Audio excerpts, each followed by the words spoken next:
Welcome back to the Micro Advice Podcast. Today, our spotlight topic is on how to define and measure return on investment made in delivering a better customer experience. To better understand this concept, we're here with Mary Cleary, Head of Growth at the high growth customer experience AI startup, Frame AI. Mary, thanks so much for taking the time to speak with us today. Thanks so much for having me, Jim. I'm glad to be here. It's such a pleasure to speak with you. So, Frame is such a fascinating company that I got to know better through the webinar forum Signal VOC that you host. And I understand that you're building a cutting edge AI platform by unifying data from various different sources that's already being collected by one's customers, basically to help them better understand their voice of the customer.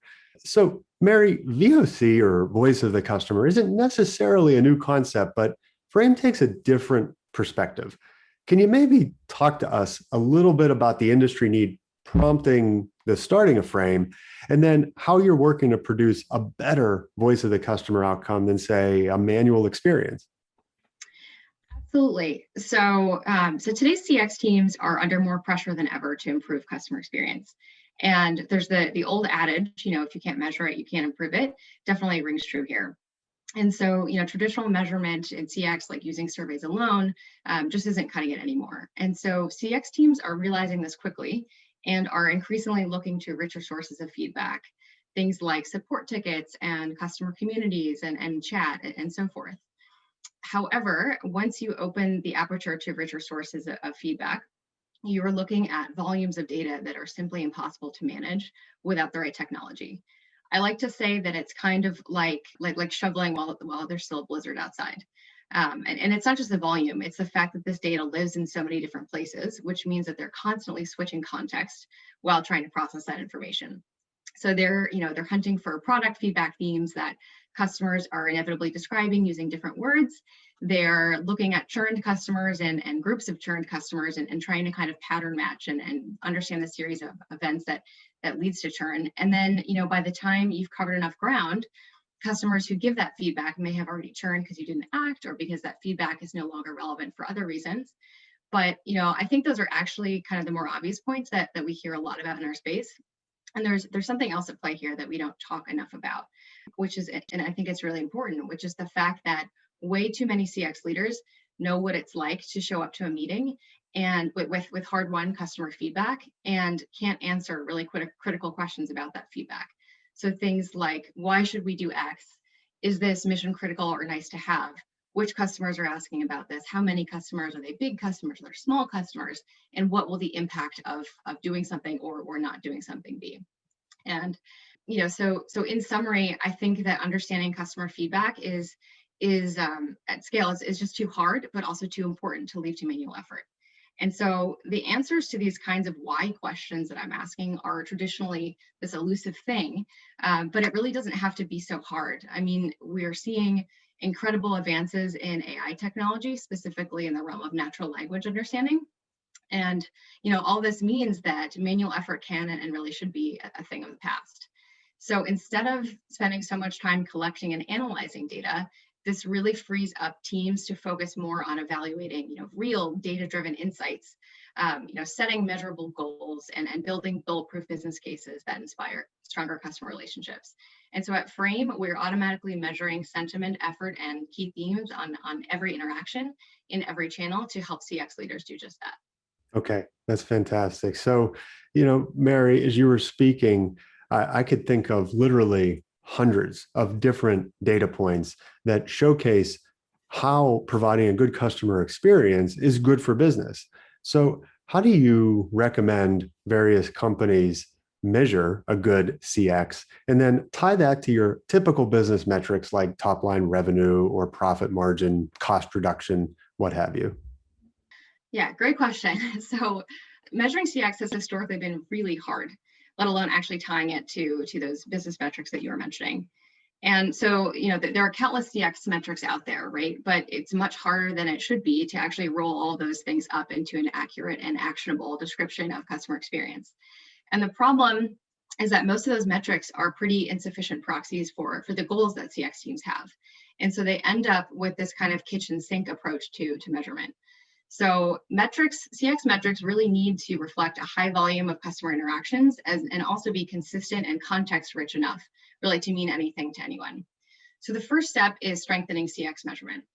It's this kind of messy combination of human interaction, of different channels, and both quantitative as well as qualitative data points. And there are metrics that are best suited towards different goals. So you might be looking to improve outcomes. You might be looking for early warnings to help you get ahead of changing customer expectations.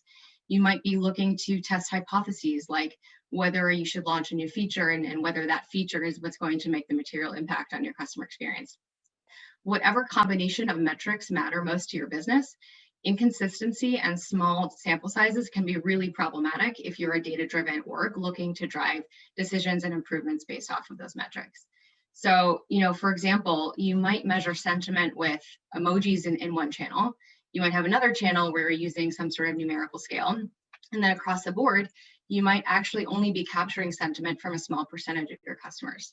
So, but without holistic and consistent measurement across the board, it's really hard to identify which actions are going to move the needle for which customers and when, as well as for your business. So measurement needs to be standardized and holistic, but then the rub is, well, how do I make that specific to my business? And so in the context of sentiment, for example, you can't just stop at calling something positive or negative.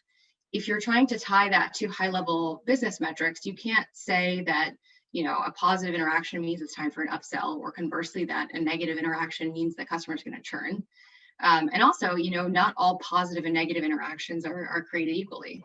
You might have two that are labeled negative, but one is because of a little simple bug, or the customer is confused about something very minute.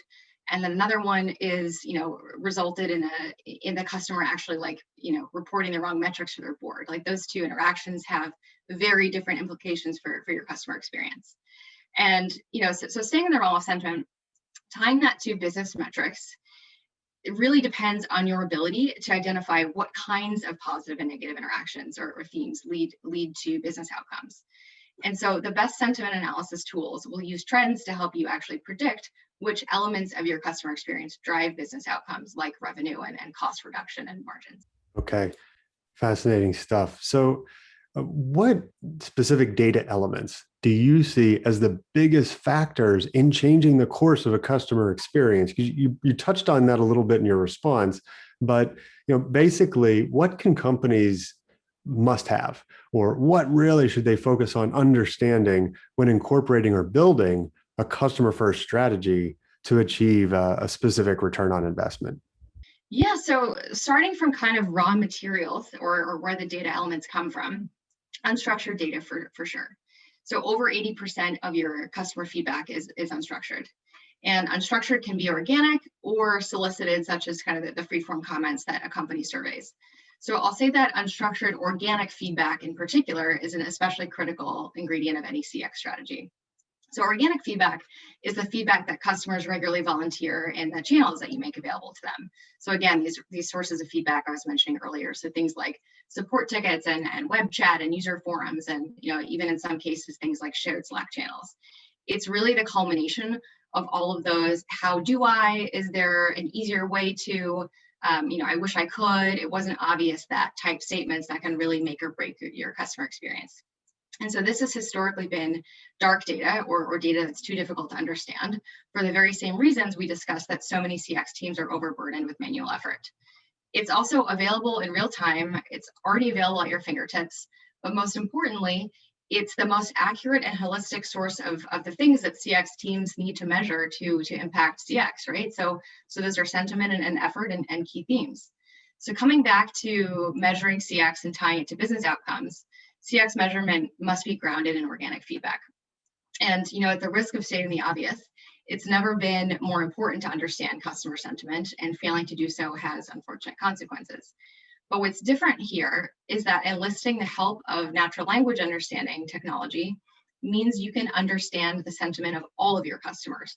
So that means every verbatim from every user across your customer base in every channel, and not just the small percentage that answered a survey. But more important than sentiment itself is what is driving that sentiment, or why does the customer feel that way? And, are they upset about a billing snafu? Are they just delighted that your support team just saved them a lot of time and anxiety with an awesome workaround? Are they confused by a new product release and perhaps prefer the earlier version? So things like that. And then effort as well is essential to understand. You can have super high product usage and, amazing CSMs who guide your customers toward outcomes, but the effort that customers expend in pursuit of those outcomes is really important, because if there's an easier way to get the same result, then they will find it. And so, the last thing is themes too. So many moving parts in customer experience. And in the context of sentiment and effort, understanding themes can really help you make those specific decisions about what needs to be improved. So if you discover that a lot of negative sentiment comes from perhaps a bug in your export functionality, you might want to set a goal that measures not only, reduced mentions of customers bringing up the bug in the export functionality, but alongside that, an increase in sentiment and a reduction in effort when those things do arise. Okay, perfect. So that's some fantastic hard data elements that you brought up there. Are there any maybe intangibles that you would consider or uncovered whenever predicting or dictating what type of metrics define a good customer experience? Yeah, so, I think that the ability to harness organic feedback really represents a real step change in the types of things that CX teams are able to measure, understand, and improve about their customer experience. I think the true test of whether CX measurement is effective is, can it drive better decisions, actions, and outcomes, both today as well as in the longer term? So, I often think about a weather forecast as an example of something that's measured well.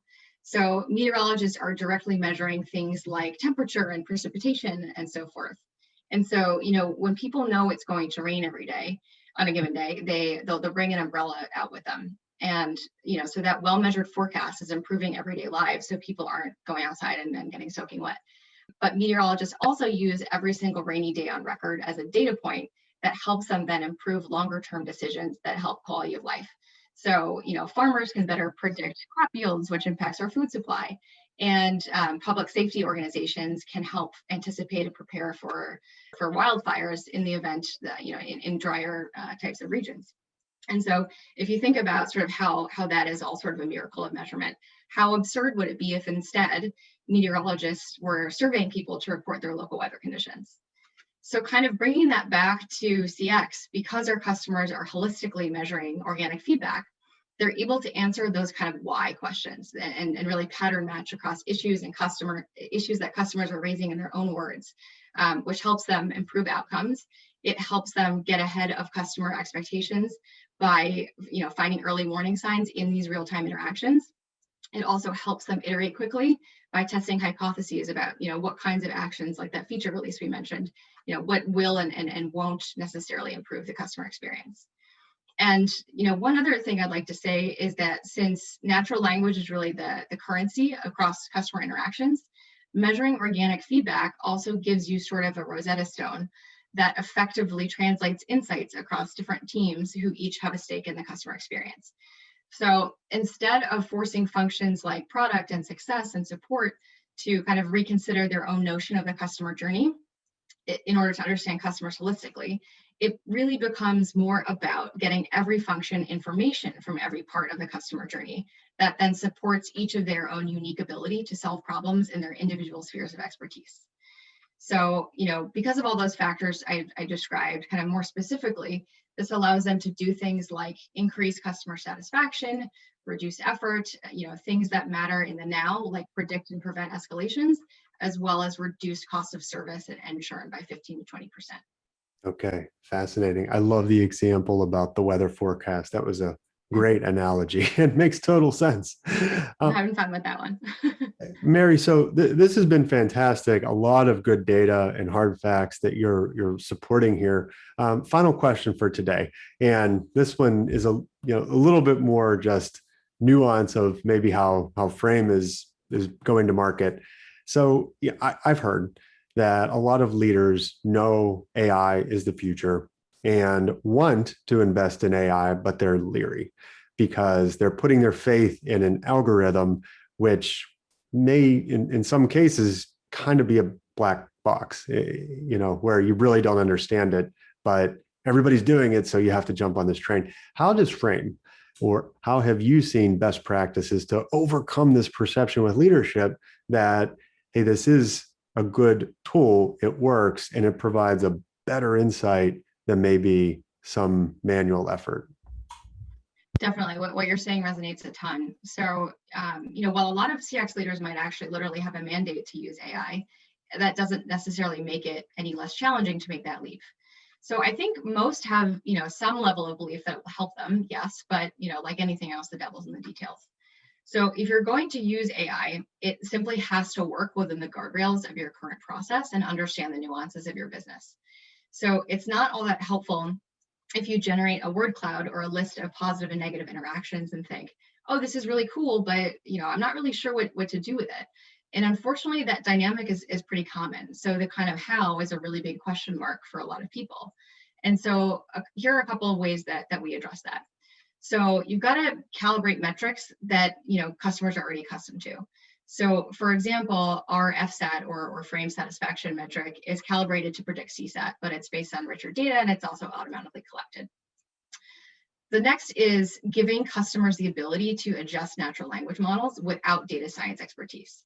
So out of the box models are great, but if you're expecting AI to really become a cornerstone of your process, the ability to kind of tune the underlying logic is really critical, because customer language is not one size fits all across every company. So to give you an example of that, let's say you're a CRM company and a missing meeting comes up as a repeated theme across your interactions. It's probably a logging issue or something that has a relatively easy fix, right? But if you are a calendar scheduling company, a missing meeting is actually a really big deal, because that probably means that your product did not perform at some fundamental level, and that's something that is more likely to cause churn. So kind of accounting for nuances like that and being able to tune for them. The last thing I'll say is you really need infrastructure to actually do something about the insights that you're gathering, because insights alone won't, impact your customer experience. So it needs to be super clear, who needs to do what to whom and when and why.